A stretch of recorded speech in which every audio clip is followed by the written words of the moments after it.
Ci troviamo all'incrocio tra Viale Borri e Largo Flaiano, dove sono entrati nel vivo i lavori per la realizzazione della campata del ponte per la nuova viabilità di Largo Flaiano.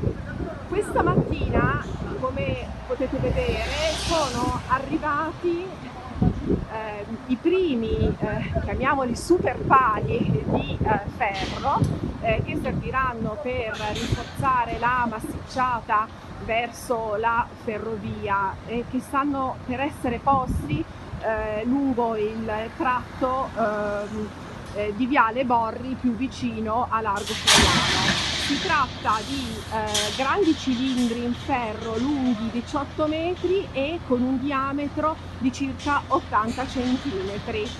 Ne dovrebbero essere posti circa una trentina su questo lato e probabilmente una trentina anche sul lato opposto.